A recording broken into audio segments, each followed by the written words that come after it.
Baiklah, selanjutnya yakni podcast hadis tentang adab. Kepada Bunda Dr. Fenty kami persilahkan. Baik, terima kasih Bunda Siti Jamilah. Bismillahirrahmanirrahim. Alhamdulillahilladzi hadana lihaza wa ma kunna linahtadiya laula an hadanallah. Asyhadu an la ilaha illallah wahdahu la syarikalah wa asyhadu anna Muhammadan abduhu wa rasuluhu alladzi la nabiyya ba'dah. Alhamdulillah, di kesempatan subuh yang penuh berkah ini kita masih diberi kesempatan oleh Allah untuk melakukan kajian subuh. Terima kasih sudah berkumpul kembali ya. Bunda Nunung sudah bisa memimpin untuk bertilawah hari ini.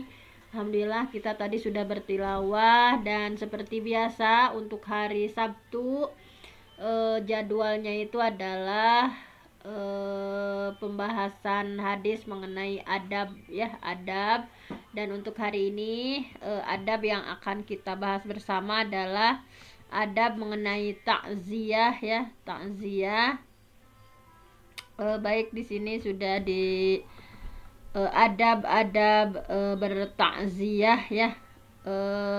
Baik, kita akan mulai dari takziah itu sendiri. Nah, ini takziah itu kan berasal dari bahasa Arab ya. Azza ya'izzu ta'ziyatan. Azza ya'izzu ta'ziyatan. Muazzin, muazzan. Nah, nanti ini yang belajar tasrif belum kesini ya, belum ke mazid. Kita baru sulasi mujarrad. Nah, ini bahwa azza ya'izzu ini artinya menguatkan ya, menguatkan. Kalau di sini secara bebas diartikan menghibur, menyebarkan, maksudnya menyebarkan orang yang ditinggal wafat ya oleh keluarga, dan dengan menceritakan hal yang dapat menghibur dan meringankan kesedihan. Ini dalam salah satu pendapat. Jadi tetapi secara bahasa itu azza ya'izzu itu, takziatan itu intinya memberikan penguatan ya, memberikan penguatan ketika ada seseorang yang meninggal, kerabatnya misalnya, atau orang terdekatnya, maka kita sesama muslim disunahkan untuk melakukan takziah. Nah, tadi bahwa banyak ya yang mendefinisikan takziah. Jadi takziah itu ya tadi memberikan penguatan di sini intinya menyuruh bersabar, kemudian membuat keluarga mayit ya, keluarga yang ditinggalkan oleh mayit ini merasa terhibur, bersabar dengan sesuatu ya yang mudah-mudahan bisa meringankan musibah yang sedang mereka alami, mengurangi kesedihan dari apa yang sedang mereka alami itu. Nah, oleh karena itu dianjurkan untuk melakukan takziah ya. Kalau bahasa Indonesianya mungkin bela sungkawa ya, sudah dibahasakan seperti itu. Assalamualaikum warahmatullahi Nah, jadi wabarakatuh. Bahasa Sundana ngalayat, Bun. ya ngalayad. Nah, bahasa Sunda nama ngalayadnya takziah teh. Nah, seperti itu. Nah, jadi dianjurkan kita sebagai sesama muslim untuk melakukan takziah atau ngalayat ya pada keluarga yang ditimpa kematian ya, musibah kematian. Dalilnya apa? Nih disunahkan atau tidak dianjurkan itu. Nah, ini ada salah satu hadis ya, hadis dari Ibnu Majah. Nah, ini bismillahirrahmanirrahim. Ma min mu'minin yu'azzi akhahu bi musibatin. Tidaklah seorang mukmin yang melakukan takziyah ya, berbelasungkawa kepada saudaranya karena suatu musibah, illa kecuali kasahullah subhanahu min hulalil karamah yaumal qiyamah. Kecuali Allah ya, Allah subhanah, Allah yang maha suci, kasahu itu memberinya pakaian Nah, ini pahalanya nih. Jadi ketika kita bertakziah itu kasahullah, Allah akan memberikan pakaian ya, min hulalil karomah yaumal kiamah, dari pakaian-pakaian kemuliaan di hari kiamat. Nah, ini jadi bismillah, kalau ada yang meninggal itu kita niatkan untuk bertakziah. Nah, ini diantara keutamaannya ketika melakukan takziah itu kasahullah, Allah akan memberi pakaian nanti di hari kiamat, min hulalil karomah yaumal kiamah, dari pakaian-pakaian kemuliaan ya. Nanti mudah-mudahan kita semakin bersemangat melakukan takziah. Nah, ini para ulama dari hadis tersebut ya diberikan kesimpulan bahwa hukum takziah itu adalah sunnah. Nah, oleh karena itu Islam sangat menganjurkan bertakziah ya, menguatkan jiwa, menguatkan batin orang yang sedang tertimpa musibah. Tujuannya apa? Paling utamanya adalah supaya orang yang kita takziah itu punya kesabaran, bisa tabah ya menerima musibah tersebut, karena pasti saja jangan berlarut dalam kesedihan, misalnya seperti itu. Nah, kemudian apa sih lafaz takziah yang paling utama nih? Kalau kita kan orang Sunda bisi kalah ngobrol ya, misalkan malah ngobrol kesana kemari. Nah, ini ada panduannya. Ketika kita melakukan takziah itu ada lafaz takziah yang paling utama yang bersumber dari sunnah Nabi Muhammad Shallallahu Alaihi Wasallam. Ini nih yang harus kita katakan ketika kita bertakziah. Sudah hafal, Ibu? Nah, bisa dengan bahasa Sunda sih ya, bahasa Indonesia, tetapi yang semakna dengan ini tentunya. Tetapi kalau kita mampu ya dengan ini, isbir wahtasib fa innalillah ma akhadha walahu ma a'ta wa kulla syai'in indahu bi ajalim musamma. Nah, ini isbir, bersabarlah. Nah, jadi ini yang harus dikatakannya ketika kita bertakziah itu, sabar ya, wahtasib, insya Allah pahala Allah sudah menanti. Kalau kita bahasakan ya, wahtasib, berharap pahala pada Allah, fa inna lillah, sesungguhnya adalah hak Allah, lillah itu milik Allah gitu. Jadi kita sadarkan fa inna lillah ini adalah hak Allah, ma akhadha, apa yang Allah ambil, walahu ma a'ta, hak Allah, Allah memberikan sesuatu, wa kulla syai'in indahu bi ajalin musamma, segala sesuatu di sisi Allah ada batas waktu yang sudah ditentukan. Jadi intinya kalau kita bahasa Sundakan mungkinnya atau bahasa Indonesia, pokoknya bersabar, mudah-mudahan atas kesabaran kita Allah berikan pahala yang berlimpah. Dan ini semuanya adalah hak Allah, semuanya adalah titipan ya. Ketika Allah ingin mengambil, ketika Allah ingin memberikan sesuatu, nah itu adalah lillah, semuanya adalah milik Allah. Tos ajalna paintanya pami di sunama. Nah, adapun lafaz yang dalam riwayat Bukhari, nah ini ya, kalau tadi yang muttafaq alaihnya, nah ini ada yang maknanya sama tetapi redaksinya sedikit berbeda. Kalau ini mah innalillahnya di depan. Ini sama ya yang menguatkan. Kalau ini mah hadis ke nomor 1282. Innalillah, sesungguhnya segala sesuatu itu adalah milik Allah. Innalillah, sesungguhnya ini adalah hak Allah, ma akhadha, untuk mengambil, walahu ma a'ta, hak Allah untuk memberikan sesuatu, wa kulla syai'in indahu bi ajalim musamma, dan segala sesuatu di sisi Allah itu ajal, ada batas waktu, musamma, yang sudah ditentukan. Fal tasbir, maka bersabarlah, wal tahsib, berharap pahalalah dari Allah dengan musibah ini. Nah ini ya kurang lebih bahasa atau lafaz ketika kita takziah. seperti ini yang semakna mau dibahas apakan ya. Nah, ini seperti ini.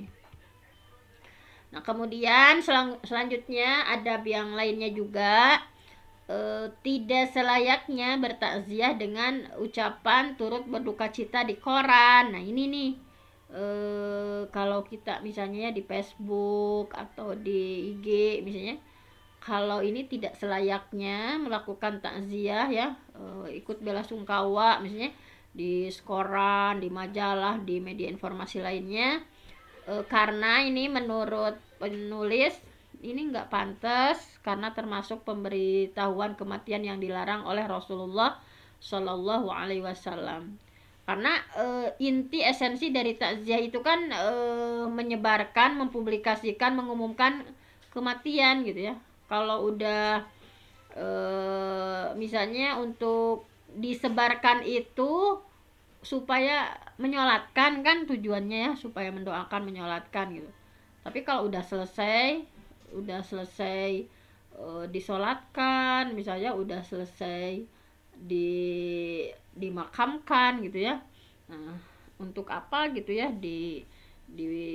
informasikan di koran, kabar, di surat kabar dan sebagainya. Ini menurut pendapat dari penulis dari buku ini. Kemudian diperbolehkan untuk melakukan safar. Nah, misalkan dari Banten nih ke Garut, atau dari Jakarta ya misalkan ke Garut, dibolehkan untuk melakukan safar dalam rangka takziah bagi orang yang dekat hubungannya dengan mayit. Kemudian ketika enggak bertakziah maka dianggap seseorang tersebut memutuskan tali silaturahmi. Nah, seperti itu.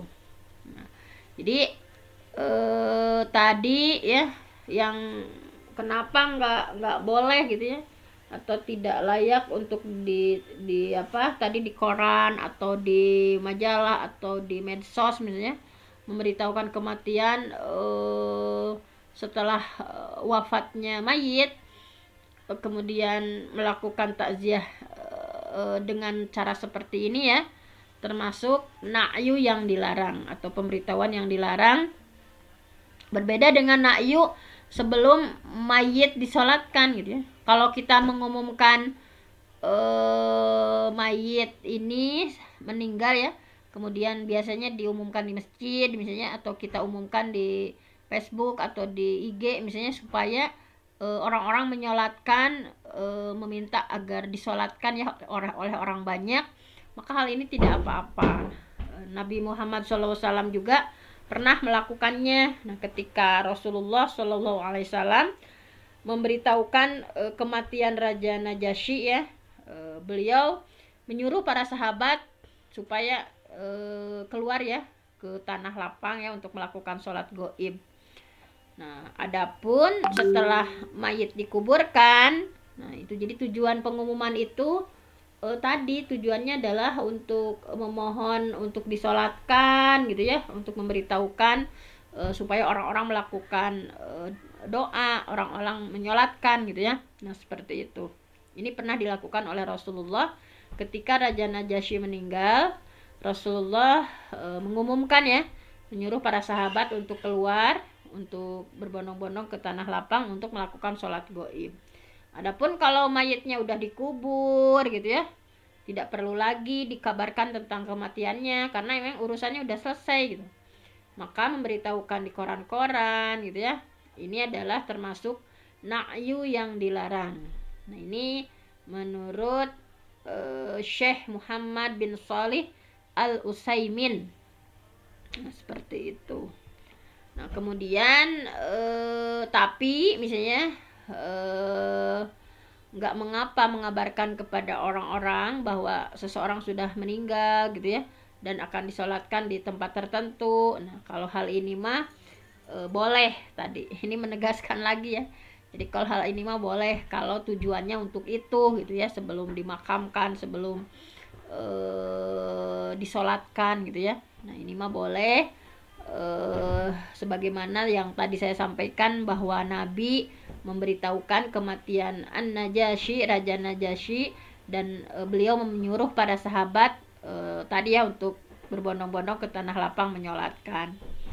Kemudian juga selanjutnya tidak disyariatkan mengucapkan doa istiftah ya ketika sholat jenazah, karena kan pada dasarnya sholat jenazah itu sholat yang dikerjakan atas dasar sifatnya yang ringkas gitu ya, cepat gitu ya, sehingga sholat tersebut tidak ada doa iftitahnya ya, istiftahnya. Nah seperti itu.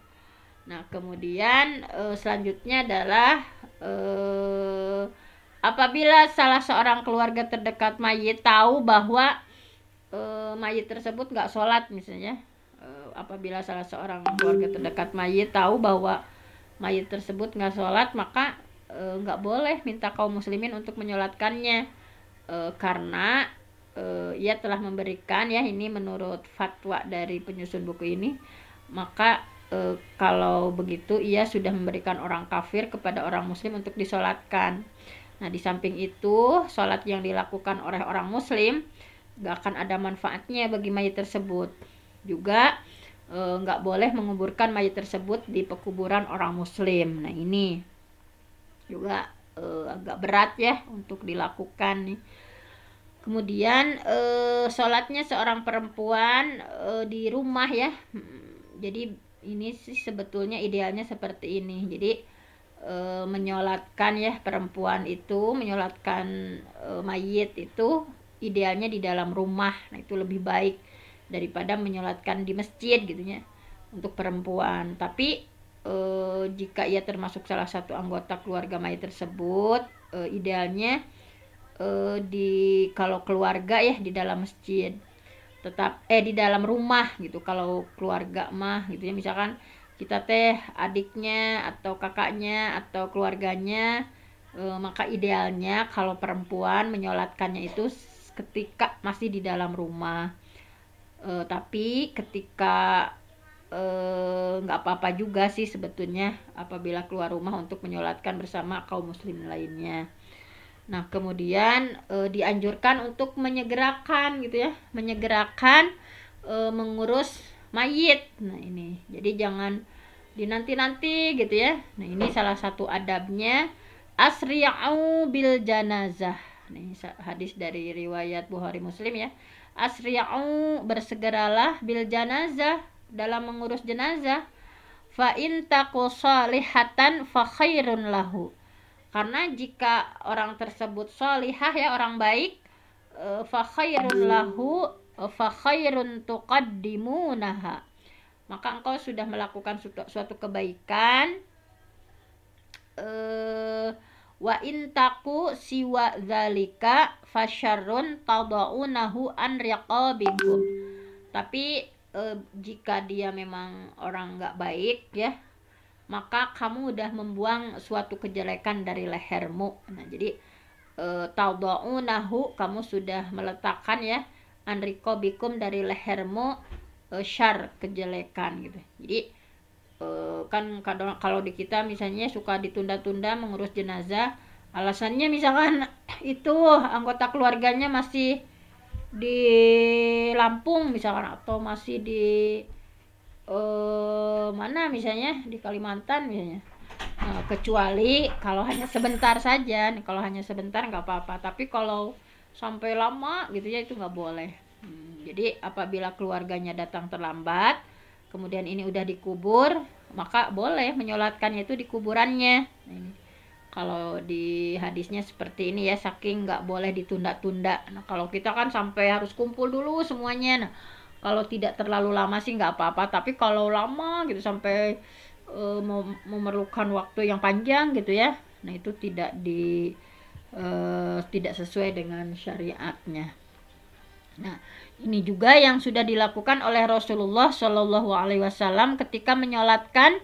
Ada ya seorang perempuan yang suka bersih-bersih masjid ya. Rasulullah itu kan dikasih taunya udah dikubur gitu. Nah kemudian ini jadi pernah juga dialami oleh Rasulullah ketika menyolatkan seorang perempuan yang suka bersih-bersih masjid ya, saat meninggal Rasulullah menyolatkan di kuburannya. Nah Rasulullah nggak dikasih tahu tentang kematian wanita tersebut, maka Rasulullah berkata pada sahabatnya, dulluni ala qabriha, fadalluhu fasalla 'alaiha. Dulu nih kata Rasulullah ala qabriha, tunjukkan coba mana makamnya gitu ya, tunjukkan pada saya pada makamnya, kuburannya. Fadalluhu, maka mereka menunjukkannya, fasalla 'alaiha, kemudian Rasulullah menyolatkan di kuburannya. Nah ini jadi kalau dalam sunnahnya sih seperti ini ya. Nah seperti ini. Kemudian bukan termasuk sunnah Nabi, juga bukan termasuk sunnah Khulafaur Rasyidin melakukan doa berjamaah ya di sisi kuburan yang dipimpin oleh satu orang dan diaminkan oleh banyak orang. Nah ini, tapi Rasulullah mah yang Rasulullah kasih tahu ya, yang Rasulullah petunjuk sama orang-orang yang mengantar jenazah itu, sunnahnya itu dipintakan ampunan untuk mayit ya. Jadi memohonkan ampunan untuk mayit, memohon keteguhan ya untuk keluarganya ya. Kalau mayit mah yang Allahumma gfirlahu warhamhu wa'afihi wa'fu anhu wa akrim nuzulahu wa wasi' madkhalahu. Jadi intinya itu adalah semuanya memintakan ampunan untuk mayit. Itu dilakukannya sendiri-sendiri nih kalau berdasarkan buku ini ya. Idealnya itu dilakukan sendiri-sendiri, tidak dilakukan secara bersama-sama, tetapi semuanya khusyuk gitu ya, fokus mendoakan ampunan untuk mayit ya. Doa-doanya udah pada tahu. Nah ini dilakukannya idealnya ini sendiri-sendiri gitu ya, nggak dilakukan secara bersama-sama, hanya amin-amin saja. Nah itu seperti itu. Kemudian dianjurkan dengan dasar kesepakatan para ulama ya. Nah ini ada ijma ulama untuk menutup jenazah perempuan dengan kain ya, kain yang tebal gitu ketika menurunkan ke liang lahat itu, supaya nggak terlihat oleh orang-orang, karena bisa jadi ya ketika menurunkan ke liang lahat ya, kain kapasnya lepas sehingga auratnya bisa tersingkap. Nah ini jadi ada kesepakatan ulama untuk khusus jenazah perempuan ditutup lagi ya, misalkan dengan kain yang tebal ketika diturunkan ke liang lahat. Nah supaya tidak terlihat orang, karena bisa jadi ketika tidak itu dengan kain tebal itu, dengan kain penutup itu, ketika diturunkan ke liang lahat tadi kain kafannya bisa lepas misalnya, sehingga auratnya bisa tersingkap dan sebagainya. Ini kemudian juga tidak disyariatkan untuk mengkhususkan pakaian tertentu ketika takziah. Misalnya suka kalau di Indonesia ya pakai warna hitam misalnya, itu enggak disyariatkan. Bahkan ini termasuk perbuatan yang mengada-ngadakan gitu ya, bid'ah gitu ya. Nah tetapi ya ini misalkan bisa jadi nantinya itu malah menyebabkan orang-orang itu kayak nggak rela terhadap apa yang sudah Allah takdirkan gitu. Jadi tidak disyariatkan untuk memakai pakaian hitam. Kemudian tidak diperbolehkan bertakziah kepada ahlul kitab, pada Yahudi dan Nasrani. Misalnya kita bertakziah ya kepada Yahudi dan Nasrani atau orang kafir lainnya ketika ada keluarga mereka yang meninggal. Tidak boleh menghadiri jenazahnya maupun mengiringi ke kuburannya. Nah, tetapi sebaliknya dibolehkan untuk menerima takziah ketika ahlul kitab ya, Nasrani, Yahudi atau orang kafir lainnya ketika seorang muslim meninggal dunia, dan mendoakan mereka hidayah, supaya dapat hidayah. Allahumma hdi qaumil la ya'lamun. Nah, seperti itu. Nah, ini fatwa tadi itu fatwa takziah ya dari Syekh Muhammad bin Shalih Al-Utsaimin rahimahullah. Ini disalin dari kitab Adab Islamiyah. Penulisnya Abdul Hamid bin Abdurrahman Asy-Syuhaibani. Kalau dalam bahasa Indonesianya ya Adab Harian Muslim Teladan, diterjemahkan oleh Zaki Rahmawan ya, penerbitnya Pustaka Ibnu Katsir Bogor. Nah ini menurut beliau, tapi ada tambahan di sini ya, sedikit waktu, ada 5 menit lagi waktunya, ada sedikit tambahan ini, ada adab takziah menurut Imam Al-Ghazali. Nah jadi ini tambahan sedikit menurut Imam Al-Ghazali, bahwa ketika kita bertakziah itu tidak hanya berkunjung ya, Tapi ada adab-adab yang harus diperhatikan nih. Kalau menurut Imam Ghazali ada 4 adab yang mesti kita perhatikan dengan perkataan beliau, yaitu adabul muazzi. Adabul muazzi, adab orang yang bertakziah itu hifdzul janah, menghindari sebanyak mungkin hal yang tidak pantas ya, atau hal yang tabu. Wa izharul huzni, harus menampakkan rasa sedih ya, harus menampakkan rasa sedih. Wa qillatul hadis, nggak banyak bicara. Wa tarkut tabassum, dan tidak mengumbar senyum gitu ya ketika bertakziah itu. Fa innahu yurisul hiqda, karena hal itu bisa menumbuhkan hiqdu, rasa tidak suka gitu ya, rasa dengki gitu ya. Nah seperti itu. Nah misalnya disimpulkan di sini tadi bahwa yang pertama itu nggak boleh hifdzul janah, jadi menghindari sebanyak mungkin hal yang nggak pantas gitu ya. Kan bertakziah itu tidak seperti kita hadir di pesta pernikahan gitu ya, cara kita berpakaian gitu ya, nggak bisa disamakan kalau ke pesta pernikahan yang seperti ini gitu ya. Nah kemudian cara kita berdandan juga gitu ya, nggak terlalu menor misalkan. Kemudian kan suasana takziah itu suasana berkabung, bukan bersukacita gitu ya. Jadi cara berpakaian kita, cara berdandan juga sewajarnya, tetapi tentu saja tetap menjunjung tinggi asas kepatutan, menjunjung tinggi asas kesopanan. Yang kedua tadi ya, wa idharul huzni, harus menampakkan kesedihan. Ketika kita bertakziah itu menampakkan rasa sedih ya, karena setiap kematian itu pastinya menimbulkan duka ya yang mendalam, terutama untuk keluarga kerabat yang ditinggalkan. Oleh karena itu ketika kita bertakziah dianjurkan untuk ikut merasakan gitu ya, ikut merasakan rasa sedih, rasa duka ya, dengan menampakkan wajah kita berduka, mengucapkan secara tulus gitu ya rasa bela sungkawa yang tadi disunahkan Nabi itu. Jadi intinya kalau kata Imam Al-Ghazali, ungkapannya itu harus ada doa ya, semoga tabah, sabar menerima musibah yang memang ini sudah merupakan takdir dari Allah Subhanahu wa taala, qadarullah wa masyaallah, ini udah takdir dari Allah. Nah itu. Kemudian yang ketiga tadi killatul kalam, atau sedikit berbicara gitu ya.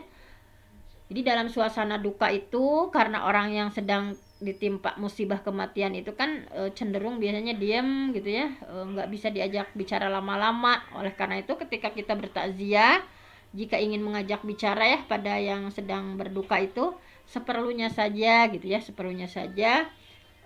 Jadi kalau dan sesama muazziyat ya, orang yang bertakziah, kalau laki-laki muazzin, kalau perempuan muazziyat, sebaiknya kalau berbicara satu sama lain seperlunya juga, pelan gitu ya, jangan berisik misalkan, apalagi tertawa misalnya lagi ngobrol di tempat takziah itu ngobrol misalnya. Nah itu tidak baik, tidak etis. Nah terakhir ini tadi ya, tidak mengumbar senyum, karena kan nantinya bisa menimbulkan rasa hiqda ya, rasa nggak suka. Jadi sama ini poin keempat ini ya, mendukung dari poin sebelumnya, bahwa meskipun dalam keadaan normal ya, kalau dalam keadaan normal mah senyum teh sodakohnya, tabassumuka fi akhihi sodakoh, senyum kamu terhadap saudaramu itu adalah sedekah. Tapi kalau dalam konteks takziah nih, para muazzin muazziyat sebaiknya menahan diri dari mengumbar senyum gitu ya. Tentu saja senyum di sini batas yang wajar ya, yang masih bisa ditolerir, bukan berarti harus nggak boleh senyum, bukan, maksudnya nggak boleh mengumbar senyum. Nah intinya senyum yang memiliki makna gembira yang dalam konteks takziah nggak baik gitu ya, khususnya jika ditujukan pada yang sedang berduka gitu ya, seperti nggak menghormati perasaan orang yang sedang berduka. Nah seperti itu. Nah mungkin pas ya di jam 6, alhamdulillah slide terakhir nih udah selesai. Mudah-mudahan adab takziah ini kita diberikan hidayah atau taufik oleh Allah untuk mampu melakukannya kita mengintrospeksi gitu ya, takziah yang kita lakukan selama ini apakah udah sesuai dengan syariat, sesuai dengan sunnah-sunnah Nabi atau belum. Sedikit demi sedikit kita perbaiki ya dalam adab atau akhlak ini. Mungkin hanya itu saja yang bisa disampaikan. Yang benar datangnya dari Allah, yang salah dari saya sendiri. Aku qauli hadza wa astaghfirullah li wa lakum. Wassalamualaikum warahmatullahi wabarakatuh. Waalaikumsalam Waalaikumsalam warahmatullahi warahmatullahi wabarakatuh. wabarakatuh. Silakan Bunda Neneng, ada yang ditanyakan? Bu Dokter Penti, Assalamualaikum warahmatullahi wabarakatuh. Warahmatullahi wabarakatuh. Nyungkeun waktu sakedapnya ada sesuatu hal yang mungkin patut kita bicarakan terkait masalah takjiah ya Bun ya. Mungkin bisa dikatakan suatu hal yang wajibnya ke urang mah kitu selaku umat Islam takjiah. Tadi sunah. Mohon sunah. Maksudnya tehnya kita ikut berbelasungkawa terkait kan masalah tradisi ogenya Bunnya di berbagai tempat khususnya di daerah Abdi Cianjur ada istilah takjiah itu memberikan suatu amplop ya. Ibunya sami teu Bun di Nusanes. Ya, sok ngadongeng heula we, Bun. Ya gitu tah. Sapotos gitu. Tah janten si anu bade tajiah teh terkadang sok lepat hatos teh kitu cenah da abdi mah teu gaduh cenah kanggo ngamplopanana janten henteu takjiah kitu tah Bun. Mungkin apa dikatakan pemahamannya mungkin pemahaman tentang arti inti takjiah mungkinnya menurut abdi kitu nya. Cek teh kieu mending keneh takjiah teh nyanak apa daripada misalkan teh ayeuna urang bebelaan teu takjiah kudu milarian si amplop gitu lah Bun nya. Terus deui dina masalah tina 7 harianana kan ada istilah nyamungan oge nya Bun nya di daerah abdi.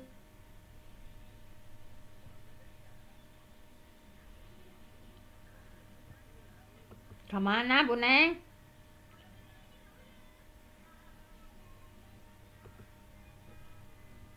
Kabupatenan ada istilah 7 harina anu yang si keluarga yang berduka itu setidaknya harus mulang gitunya misalnya ada istilah nyamungan dalam istilah 7 harina gitu.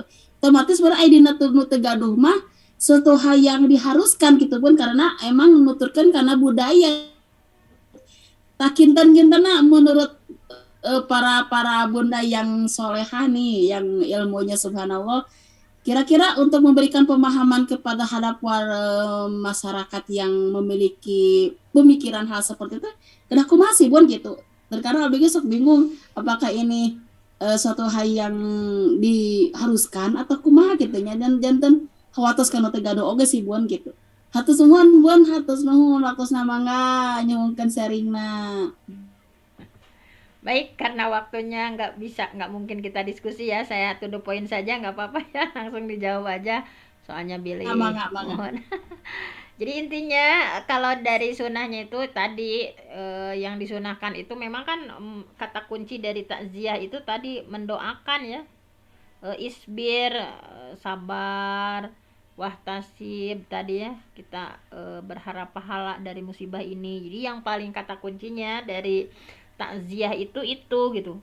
Nah, tapi kalau ada kelebihan harta misalnya ini kalau ada kelebihan harta ada salah satu hadisnya ya.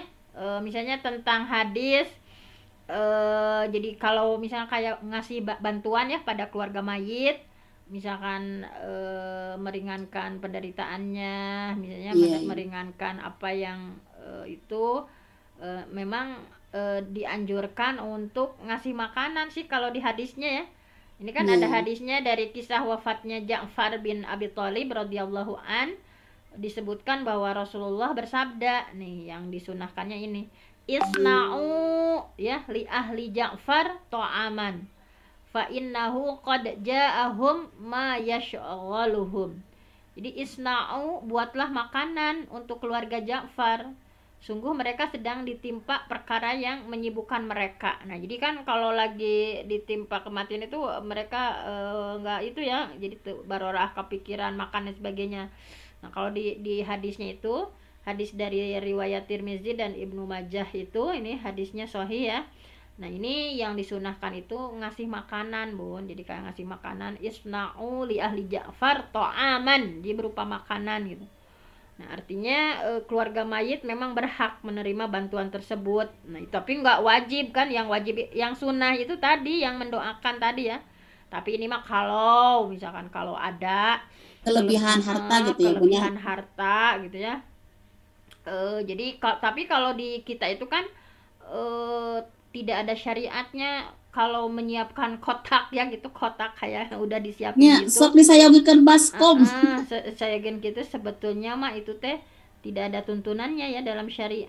Iya, Nah, iya, ini iya. bisi perbuatan tersebut takutnya dikhawatirkan kategorinya sengaja meminta-minta gitu, takutnya gitu. Ini kalau di bahasa syariatnya begitu. Jadi nggak ada tuntunannya gitu, sengaja disiapin kotak begitu. Jadi dikhawatirkan kategorinya itu sengaja meminta gitu ya. Iya, Yang iya, iya. sebagaimana udah pernah dibahas kita ya, yang man sa'alan nas, barang siapa yang meminta-minta pada manusia amwalahum, untuk amwalahum takatsuron, untuk memperbanyak harta, fa innama yas'alu jamron fal yastaqilla aw liyastakfir, sesungguhnya ia sudah meminta bara api neraka. Nah, silakan dia menyedikitkan atau memperbanyak. Nah, jadi sumbangannya kayak yang diberikan oleh para pentakziah itu, yang bukan berarti dari kotak amal yang disengaja disiapkan itu tidak apa-apa, tetapi kalau disiapkan ya, nah ini nggak boleh gitu. Jadi ada sumbangan yang terkumpul dari kotak amal sengaja disiapkan untuk acara takziah ya, kalau bisa mah nggak usah. Ini adalah kehati-hatian gitu ya, kehati-hatian kita. Nah jadi seperti itu ya.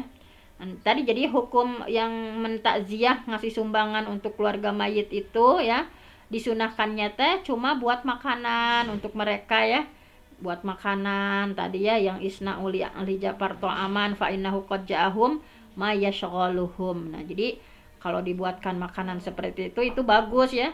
Tapi kalau berupa uang misalnya tidak disyariatkan sebetulnya. Tapi kalau hari ini sih memang kalau ada yang ngasih uang misalnya nggak apa-apa, cuman jangan difasilitasi oleh orang yang sedang berkabungnya gitu ya. Jadi nah seperti itu. Tapi Ya mungkin di fasilitasi tersebutnya mungkin karena kalau kita berpikirnya positif ya, mungkin karena repot, ada orang yang ingin memberikan suatu kebaikan, kan yang namanya orang yang lebih berkabung mungkin bujeng-bujeng ngemutan naon ya, jadi positifnya jadi jantan disayogikan gitu buatnya, mungkin ke sana sih mungkin namanya aja disayogikan meureun iya sih emang kita bingung, ini tuh udah jadi sesuatu yang nya hampir budaya semuanya gitu ada ya. Bun. Tapi kalau mau hati-hati mah pokoknya itu nggak disyariatkan kecuali Iya, iya. keluarga mayit itu memang fakir. Kalau di sunahnya ya, kecuali kalau keluarga mayit itu memang fakir, membutuhkan ya, dan uang itu nggak disumbangkan pada waktu sungkawa gitu ya, tapi pada Iya, iya, saat iya. yang lain gitu ya. Jadi sumbangan tersebut dilakukan karena kefakiran, karena butuh gitu, bukan karena kematian keluarga. Jadi jangan sampai dipikir ketika ada kematian keluarga, nah itu kayak diharuskan, nah seperti itu Bu. Iya, seperti mitos nyolatkan jenazah ge, jadi si kebanyakan gitu ya matos sampai putra abdi mah aya nu pupus asik euy aya amplop cenah kitu mah bun, janten si keluarga mayat teh menyediakan amplop ketika sudah mensalat jenazah gitu. Jadi Iya. kalau menurut pemikiran teh kok seperti kieu sih gitu, jadi hawatos kado tegaduh inti nama bun seperti gitu. Jadi Iya. ada budaya-budaya yang mungkin harus diperbaiki atas musibah yang melanda kepada kita gitu, khususnya bagi orang-orang yang mungkin yang adinu aya mamernya merupakan suatu kebaikan, dan kebaikan tersebut ditujukan untuk yang sudah mau wafat. Bagi yang anu khawatir nanti, bagi yang tidak mampu diaya-ayakeun seperti itu bun, yang menjadi khawatir nate. Iya. Iya, tadi kembali lagi ke inti takziah mengadoakeun gitu nya. Iya. Tapi misalkan tadi kalau ada yang kelebihan, tapi tadi yang penting kalau yang mentakziah mah mungkin kalau mau ngasih ya silakan saja, tapi cuma yang orang yang sedang mengalami berkabung itu yang harus hati-hati gitu nya. Iya. Harus hati-hati ulahnya yogikeun ieu nya pami anu ngamplop mah nya simpen we misalkan teh ya Nuhun. ditertibkan, cuman jangan dikondisikan gitu ya Bun. Ya mungkin yang jadi garis bawahnya itu jadi suatu kebudayaan Bun. Iya. Setiap anu atau teh gitu gitu. Jadi turun apa ya? Gitu anu eta teh anu pupus jadinya yogikeun amplop. Iya sama ini juga di Garut ge sama. Hmm. memang udah jadi budaya ya susah sih menghidupkan sunnah Rasulullah itu betapa berat tugas kita semua. Ya mungkin lah sedikit demi sedikit karena kita juga sama kan ya masih sama semuanya belajar sedikit demi sedikit untuk mengamalkan sunnah Rasulullah. Itu saja Bu Neneng, terima kasih atas Nuhun, Bun, pertanyaannya. sharingnya. Iya. Assalamualaikum warahmatullahi wabarakatuh. Waalaikumsalam. Jazakumullah khairan katsira Bunda Dr. Fenty dan semua partisipan yang sudah hadir. Semoga Allah memberikan balasan kebaikan, pahala yang banyak serta rahmat, maghfirah dan ridhonya. Amin ya rabbal alamin. Baiklah, ummahat rahimakumullah, marilah bersama-sama kita tutup dengan membaca istighfar 3 kali, doa kafaratul majlis dan hamdalah. Astagfirullahaladzim, astagfirullahaladzim, astagfirullahaladzim. Subhanakallahumma wa bihamdika asyhadu an la ilaha illa anta astaghfiruka wa atubu ilaik. Walhamdulillahirabbil alamin. Alhamdulillahirabbil alamin. Kurang lebihnya mohon maaf. Assalamualaikum warahmatullahi wabarakatuh.